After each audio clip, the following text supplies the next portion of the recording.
মূলত বৃহস্পতিবার বিকাল 4টার দিকে যখন আমাদের এই 3টা ভবনে সন্ত্রাসীরা বিএনপি জামাত শিবিরের পরিকল্পিতভাবে আক্রমণ করে এবং অগ্নিসংযোগ করে, মূলত আমাদের এখানে 3টা ডেটা সেন্টার আছে। যেই 3টা ডেটা সেন্টারে 3টা ভবনে আমাদের প্রায় বলতে গেলে 15 থেকে 20টা আমাদের এখানে আইআইজি, আইজিডাব্লিউ, আইসিএক্স তাদের কিন্তু এখানে সিস্টেম এবং ডেটা এখানে তারা স্টোর করে রাখে। তো বৃহস্পতিবার বিকাল 4টার দিক থেকে কিন্তু আমাদের এই 3টা ডেটা সেন্টার সম্পূর্ণভাবে শাটডাউন হয়ে যায়। কারণটা হচ্ছে আপনারা দেখছেন যে তারগুলো পুড়িয়ে দিয়েছে এবং পাওয়ার এবং ইন্টারনেট সহ পুরো ব্যবস্থাটাই সেই সময় বিচ্ছিন্ন হয়ে যায় এবং আমরা ইন্টারনেট বন্ধ করতে বাধ্য হই। এবং এখন পর্যন্ত আমাদের এই 3টা ডেটা সেন্টার তারা মেরামত কাজ শেষ করে এখনও পর্যন্ত সম্পূর্ণ অপারেশনাল হতে পারেনি। তবে আমি একটা ডেটা সেন্টার নিজে ঘুরে দেখলাম, আরও 2টা ডেটা সেন্টারে আমি যাব।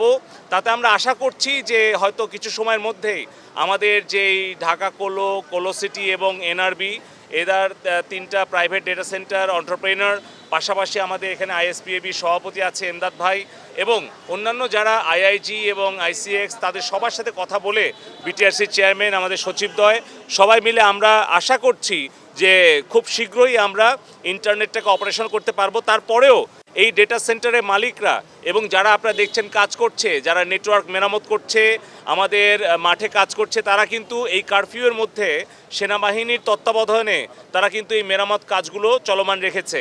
এবং ঢাকা চট্টগ্রামে আমাদের যেই ফাইবার অপটিক্যাল কেবল যেটা আর কি ওভারহেড কয়েকশো মিটার ছিল, সেটা রিডান্ডেন্সি সহ তারা কিন্তু এই সন্ত্রাসীরা কিন্তু পুড়িয়ে দিয়েছে। সেটাও এখন আমরা রিস্টোর করতে পেরেছি। ফলে আমাদের ঢাকা চট্টগ্রামের সংযোগটাও পুনঃস্থাপন করা গেছে।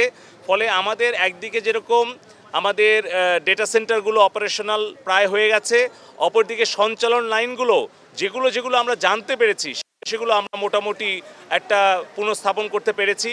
তো এখন আমরা আশা করছি যে হয়তো শীঘ্রই আমরা হয়তো ইন্টারনেটটা চালু করতে পারবো। তবে আমাদের কিন্তু যারা ইন্টারনেট সার্ভিস প্রোভাইডার, যারা কিন্তু আমাদের আইআইজি এবং ডেটা সেন্টারের যারা ওনার, তারা কিন্তু এখনও ভয়ে আছে, আতঙ্কে আছে।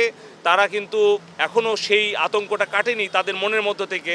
তো আমরা আশা করব যে আমাদের সাংবাদিক বন্ধুগণ, ছাত্র, শিক্ষক, অভিভাবক, ব্যবসায়ী সকলে মিলে ঐক্যবদ্ধ হয়ে এই বিএনপি জামাত শিবির অগ্নিসংযোগকারী সন্ত্রাসীদের বিরুদ্ধে আপনারা ঐক্যবদ্ধ হয়ে আপনারা প্রতিহত করবেন এবং যত দ্রুত সম্ভব আমরা স্বাভাবিক পরিস্থিতিতে ফিরে আসব এবং ইন্টারনেটটা আমরা সচল করতে পারবো, যার ফলে আমরা আবার আমাদের স্বাভাবিক অর্থনৈতিক সামাজিক সকল কার্যক্রম আমরা পুনঃস্থাপন করতে পারবো।